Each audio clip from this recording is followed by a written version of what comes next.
ایک آدمی تھا بیٹھا ہوا تھا مسلمانوں کی مجلس میں اور بیٹھ کر کے بہت ساری باتیں کر رہا تھا.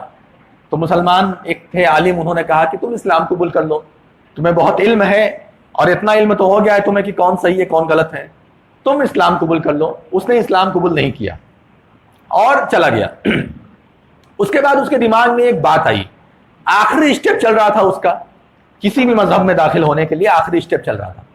تو اس نے کیا کیا، اس نے تورات کا کچھ نسخہ بنایا، انجیل کا کچھ نسخہ بنایا، قرآن کا کچھ نسخہ بنایا. پڑھا لکھا آدمی تھا اور نسخے بنا نسخہ مطلب سمجھتے ہیں یعنی کہ کاپی اپنے من، یعنی سیم ٹو سیم کاپی نہیں بلکہ اپنے من سے گھٹا دینا بڑھا دینا، ایسے کر کے وہ اکٹھا کیا.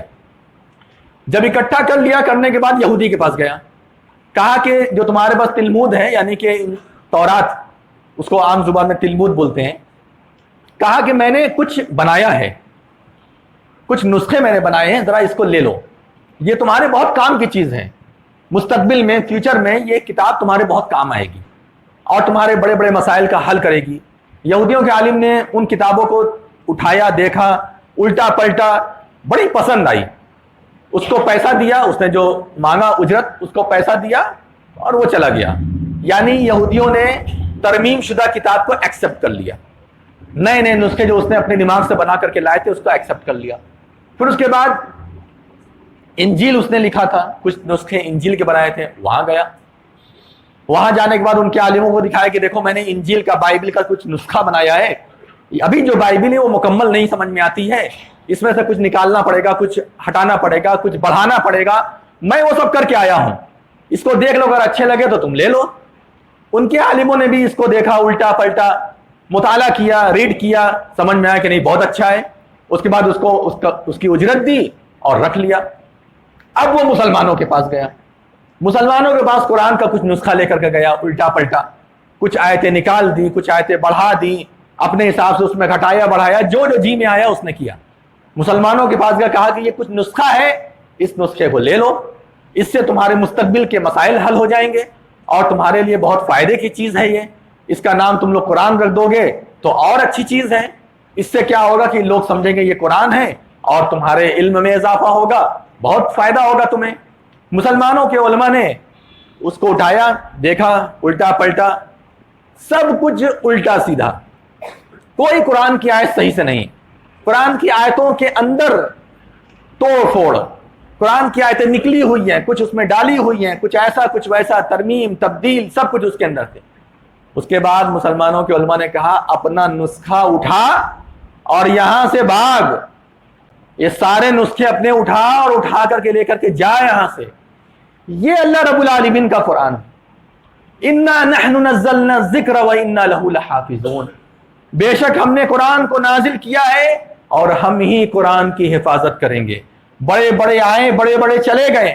ایک مرتبہ عرب ممالک میں کسی ملک میں قرآن پرنٹ ہو رہی تھی، کوئی ایک غلطی ہو گئی، چونکہ قرآن پرنٹ ہونے کے بعد جو ہے یا اس کے پہلے بھی کاپی دی جاتی ہے حفاظ کو اور علماء کو تاکہ اچھے سے دیکھ لے کہیں زیر زبر کی کوئی غلطی تو نہیں آ گئی ہے.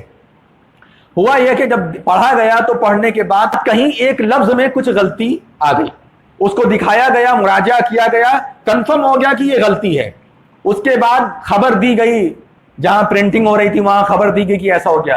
وقت کا جو بھی بادشاہ تھا اس نے پوری قرآن اکٹھا کی، وہ ایک دو قرآن نہیں تھی بلکہ ہزاروں کی تعداد میں قرآن تھی، وہ پرنٹنگ ہو رہی تھی بانٹنے کے لیے. اس کے بعد پوری قرآن کو اکٹھا کرنے کے بعد بیچ دریا میں، بیچ سمندر میں لے جا کر کے پوری قرآن کو اندر ڈال دیا.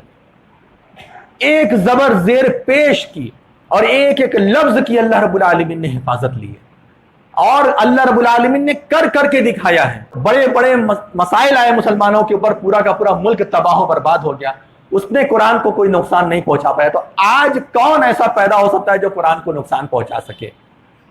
کوئی ایسا نہیں ہے جو قرآن کو نقصان پہنچا سکے. اللہ رب العالمین فرماتا ہے لا یأتیہ الباطل من بین یدیہ ولا من خلفہ، یہ قرآن وہ قرآن ہے جس کے نہ آگے سے باطل آ سکتا ہے نہ پیچھے سے باطل آ سکتا ہے، نہ دائیں سے باطل آ سکتا ہے نہ بائیں سے باطل آ سکتا ہے، کہیں سے بھی باطل نہیں آ سکتا.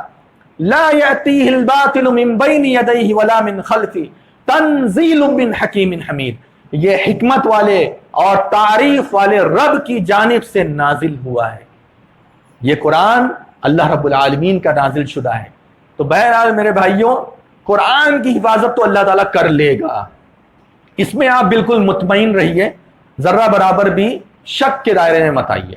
اللہ قرآن کی حفاظت کر لے گا، لیکن ہم اور آپ تیار رہیں اللہ کے سامنے کھڑے ہونے کے لیے کہ کیا ہم اللہ تبارک و تعالیٰ کے سامنے یہ کہنے کے لائق رہیں گے کہ اے اللہ جیسا تو نے قرآن نازل کیا ویسا ہم نے عمل بھی کر کے دکھا دیا، جہاں تک ہو سکا تیرے قرآن کو ہم نے نافذ کرنے کی پوری مکمل کوشش کی، جہاں تک ہو سکا ہم نے سب کچھ کیا، یہ کہنے کے لائق ہم اور آپ رہیں گے اللہ کے ہاں یا نہیں رہیں گے، یہ آپ سوچ لیجئے۔ کیونکہ خود اللہ رب العالمین نے قرآن کے اندر ارشاد فرمایا کہ رسول قیامت کے دن کھڑے ہو کر کے کہے گا، وقال الرسول، رسول کہے گا یا ربی، اے میرے رب، ان قومی، میری قوم، نہ کہ موسیٰ کی قوم، نہ کہ عیسیٰ کی قوم، نہ کہ ایوب کی، نہ کہ سلیمان کی، کسی دوسری قوم کا نام نہیں لیا، اللہ کے رسول صلی اللہ علیہ وسلم اپنی قوم کا ذکر کرتے ہوئے کہیں گے یا ربی، اے میرے رب، ان قوم اتخذوا ھذا القرآن مہجورا، بے شک میری قوم نے قرآن کو چھوڑ دیا تھا۔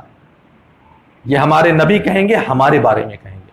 اپنی فکر کر لو، باقی قرآن کی تو اللہ تعالیٰ فکر کر لے گا۔